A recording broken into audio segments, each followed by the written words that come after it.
What's going on, all my friends and followers? Michael McFarland here, the Lake Fork Guide.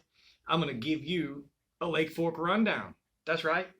Um, we'll call it for the second week of July, all right?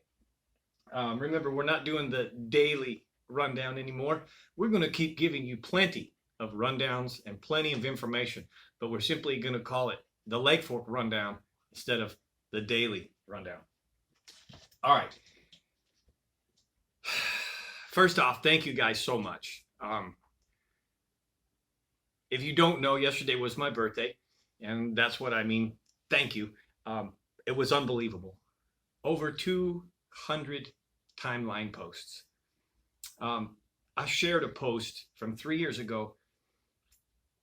Never made so many friends in my life until I came to Texas. So many beautiful, genuine people. Best move of my life.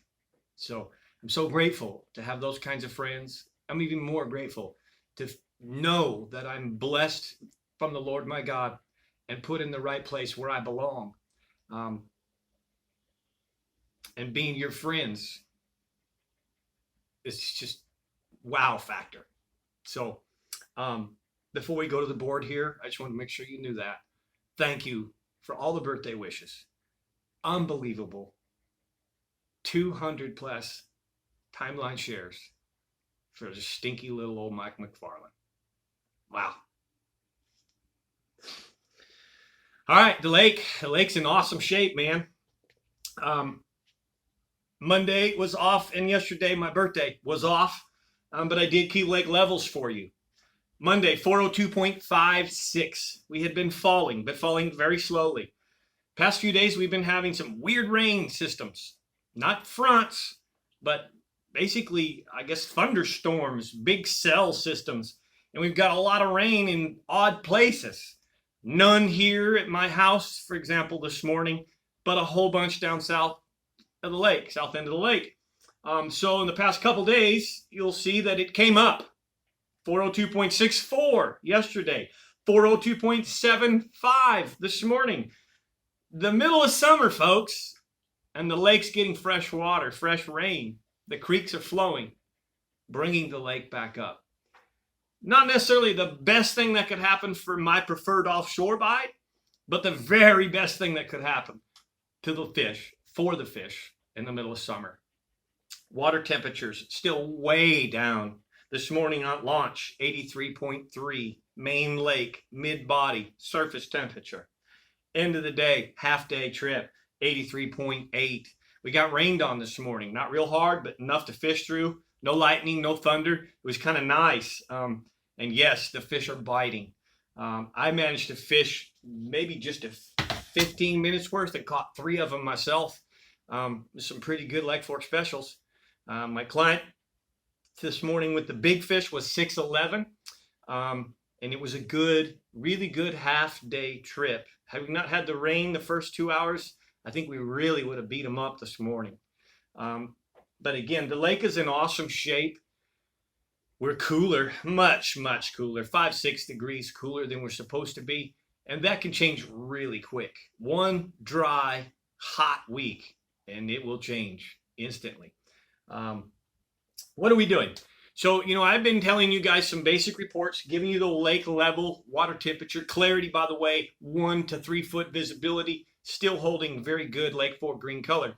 I've been giving you that information for quite a while, and I give you a little bit on what we've been doing, what we're catching some fish on.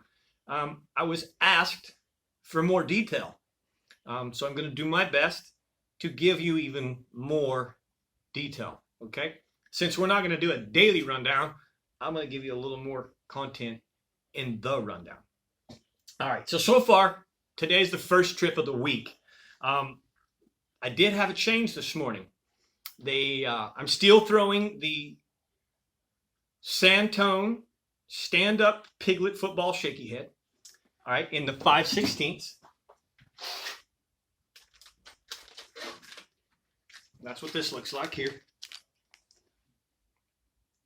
Sandtone football shaky head. It's still the piglet. It's stand-up. 5/16. Now I've been throwing that on the watermelon candy red. Okay. the Magnum trick worm. So the first elaboration I'm going to give you is what's the difference between a trick worm and a mag trick worm? The size, obviously. So a trick worm, Zoom trick worm, is a little 6-inch bait. The Zoom mag trick worm is much bigger. Okay, so when I say I'm using the Zoom mag trick worm, that's what I mean. It's the bigger of the two, much bigger. Okay, now today we got away from the watermelon colors. Started out throwing it, we were not getting bit on it. I know by past years, by mid-July, I've been using that darker color. The African Special is one of the favorites. Zoom African Special. We made the change this morning, and folks, here's my bag. Okay, that's what we caught the fish on this morning, so here's what's happening. I am now going to add 1,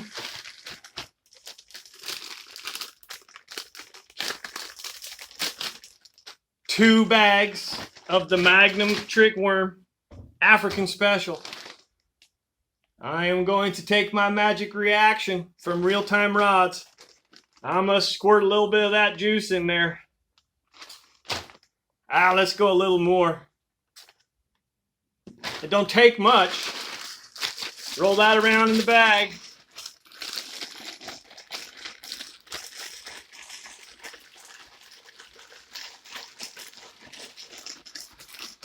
I think I'm ready now. I think I got enough of them now. Gonna take my flour salt, and I'm gonna dust about 1/8 of a bottle in there, maybe a little more because I put 2 bags. And we're gonna fluff that flour salt around. Now remember, this is a chemical reaction, chemical compound reaction. When this magic reaction mixes with the salt, it impregnates into the plastic. No oily mess.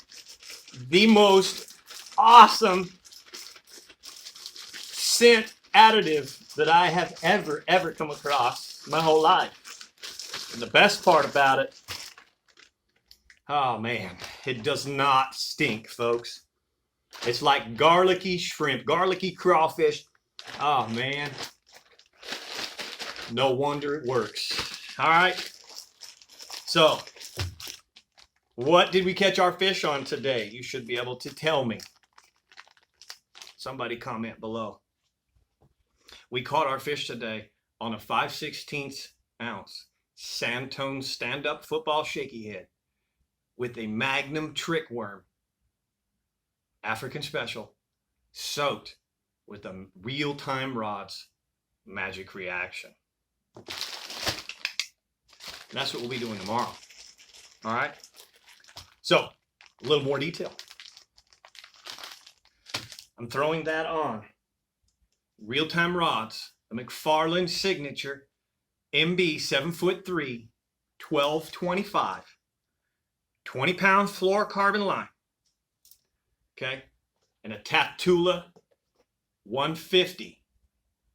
Okay, Daiwa Tatula 150, and I believe that's the H, the 150H. Okay, it's a 7-to-3 gear ratio.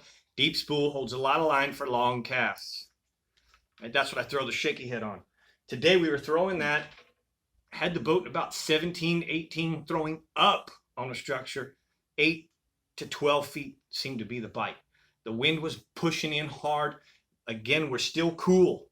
So those fish are pulling up to feed, okay? And then pulling out later in the day and moving out even deeper as that sun begins to shine, if in fact we have sun. So the last several days have been nothing but cloud cover. A little more detail.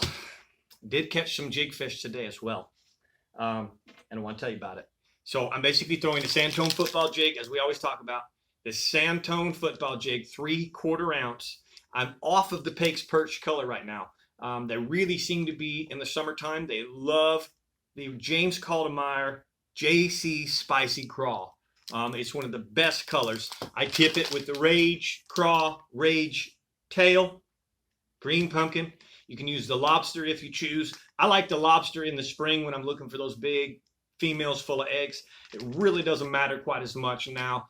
You can use the regular Rage crawl instead of the lobster, and you'll still get those big bites. All right. What do I throw that on? All right, I throw that on the Real-Time Rods, MB 7'3", 1530. Okay, 20-pound fluorocarbon. Make sure that you tell Louis you want the McFarland signatures added to the rod. That's the guides and either the shrink on the full handle or the foam, not the cork. But get you one of these rods, get you this set up. This here is the high-speed Tatula. This is an 8.3, the Tatula 100 XS. That, I believe, stands for extra speed. I don't know. It's an 8.3. And when we hook a bass on a big jig like that, they tend to come straight to the surface.